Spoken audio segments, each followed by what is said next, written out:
Hey, good morning, everybody. Happy Saturday. I hope your weekend is kicking off well. I'm jumping on here to do a quick review that I had promised. Let me add some lighting here. That's a little better.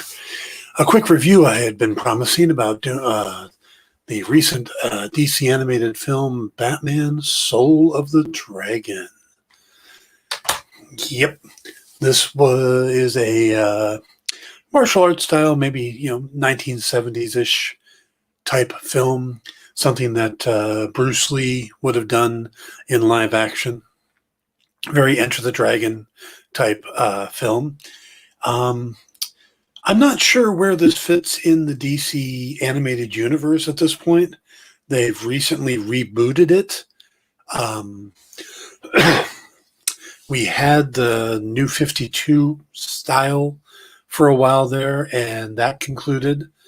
And they started something new with Superman Man of Tomorrow, which I really liked and I'm hoping to see more of. But I'm not sure how much they're doing with that universe, because the next thing they jump onto, of course, is this Elseworld style film. And then after that, it's supposed to be, let's see, what do they call it? Oh, Justice Society World War II. So I was hoping they would do another shared universe style, because I like that. I like when the stories interconnect. I like when they build up for the team. It works for Marvel with Iron Man, Captain America, Thor becoming the Avengers. I like when they do that, and I wanted to see a new Superman, a new Batman, whatever, and grow into the new DC animated universe. But that said, let's put that aside and focus on this particular film. And I watched it about a week ago. I just hadn't had a chance to get on and do this yet. It's pretty straightforward. If you watch any of the old Bruce Lee movies, the Chuck Norris movies, it's pretty straightforward. There's some mystical elements to it. There's a lot of training sequences. There's the wise and gruff sensei, in this case played by James Hung very well, who James Hung has been in just about everything, so it makes sense that he's in here. I'd say my biggest critique, I should do this properly. The artwork is very cool. The look is good. It's definitely got that 70s style.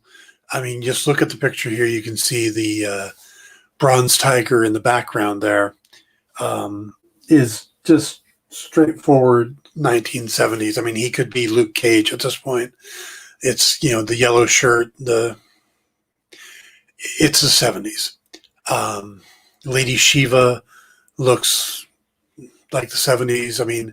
They even have Richard Dragon dressed up in this movie. Richard Dragon is Bruce Lee.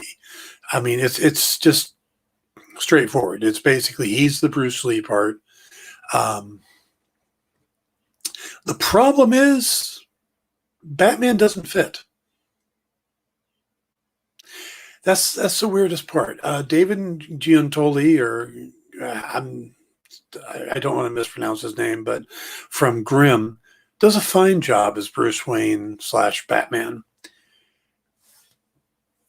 But he's not necessary. The character doesn't. He could have put in any character. It doesn't need to be Batman. Mark Dacascos does a great job as Richard Dragon. It's his movie. In a lot of ways, it's a Richard Dragon movie that has Bronze Tiger, Lady Shiva, and Batman in it. Michael Jai White reprises his role as Bronze Tiger. He played him in the Arrowverse as well. Does a great job. Just a great job. Straightforward. And Kelly Hu as Lady Shiva. It's good. It's interesting, the dynamic of between him, Bruce Wayne, and her, because they know each other from training, and this is a group that Bruce ends up hooking up with while he's traveling the world and learning his craft before becoming the Batman. And now he's on the streets of Gotham in the suit, but he hasn't been around that long, so a few people know of him. Lady Shiva is taking over the crime in Gotham. So they would normally be at odds, but because the bad guys have King Snake, have come across the mystical doorway and the sword to open it, to bring out the Naga god, they have to team up. That's the thing, is that it's not a Batman movie. And I wouldn't care if it was just called Soul of the Dragon or Richard Dragon, Soul of the Dragon, any of that. But the fact that it's literally Batman, Soul of the Dragon, it's like we have to wedge Batman in here because we need to sell. And that's not really fair. They could have put any character in the story. It could have been any character. It works for Batman. They could have left him out of the costume in the whole thing and it wouldn't have mattered. It's almost, they had to come up with a reason to put him in the costume.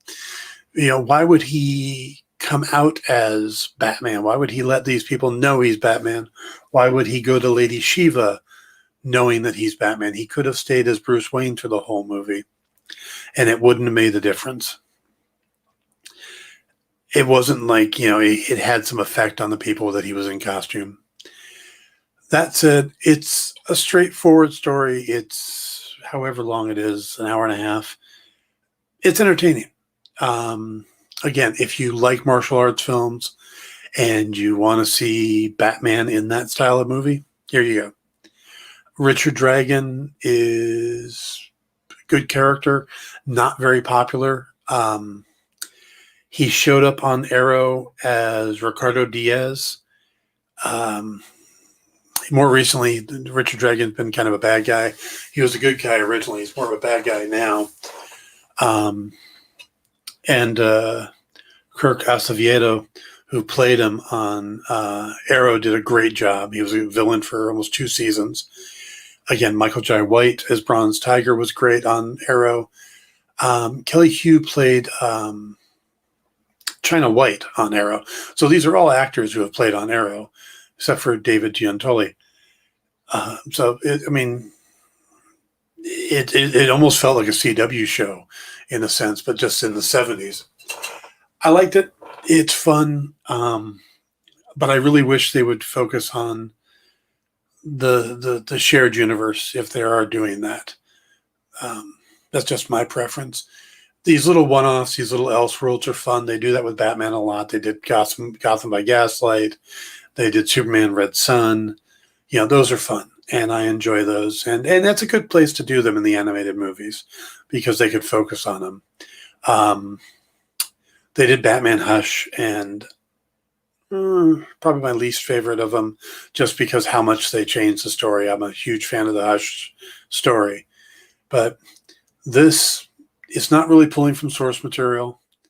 It's connecting dots that, Batman did do training with the, great martial arts masters, and they go to Nanda Parbat, and that makes sense. It just, like I said, look at the picture. Doesn't Batman seem out of place in there? But story-wise, it's fun. It's just a movie it's kind of like Raiders of the Lost Ark. Everything would have happened in Raiders of the Lost Ark regardless if Indiana Jones did anything. Indiana Jones could have stayed home and taught his classes, and the Nazis still would have had their faces melted.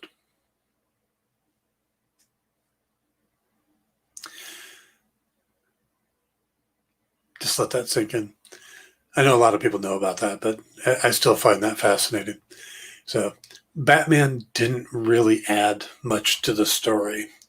They could have put in any character and it wouldn't have changed it much at all. If anything, it complicated the story a little bit because of the secret identity. Otherwise, it's a straightforward 1970s martial arts flick. You've got, it's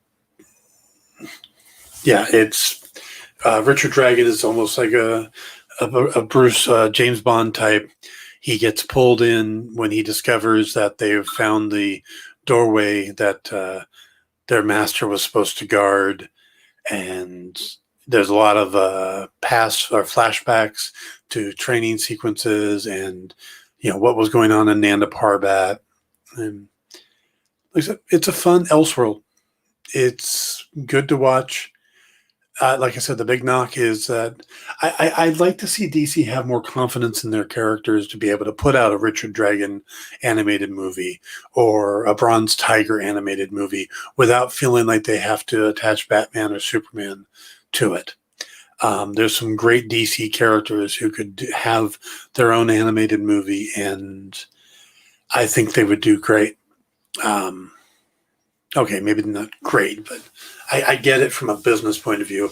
But, the Creeper, the Question, Booster Gold, and Blue Beetle, these are all characters that could be a lot of fun to have the landscape to do their own animated movie. But as long as, DC's worried and Warner Bros. Is worried about the bottom line, they won't get a chance to shine. And I mean, if Marvel had done that with Guardians of the Galaxy, and it's like, well, we can only do Guardians of the Galaxy but we have to have one of our big characters in it. So we'll put Thor as part of the Guardians of the Galaxy. Or Captain America has to be part of it. Or we have to put the Van Thastro character in there because he ends up with Captain America's shield. Well, just tell the story you want to tell and put it out there, and fans will come to it and they'll talk about it and they'll tell their friends about it. I mean, look at WandaVision. How many people, if you would have asked them, a year ago, hey, there's going to be a TV series about the character of Wanda Maximoff and the android guy Vision, do you want to watch it? And people would be like, I don't know. But it came out when it did on a streaming platform, and everybody's talking about it. And now it's the most popular show on TV. Take a chance. This could have been a great Richard Dragon movie, but instead it's a Batman movie that is not really Batman. So that complaint aside, it's a fun movie. It's got a straightforward story. It's just a good, turn it on, zone out for a while, and enjoy. Okay. That's my review of it, and I'll let this go up. I will be back tomorrow night at 6 p.m. Pacific time for another episode of Pop Go the Writers. Rosalinda Diaz and Dan Taylor are back, of course, and we will be joined by Lance Garutz, who will, as we talk about episodes 6 and 7 of WandaVision. So please tune in for that. Otherwise, have a great Saturday. Stay safe. If you're out there in the cold, please keep warm. Look out for one another. These days are tough enough. Let's have some compassion and some sympathy. And, do me a favor. If you're listening, watching this, hit the like and subscribe buttons. I'd appreciate it. And we'll talk soon. All right. Have a good night.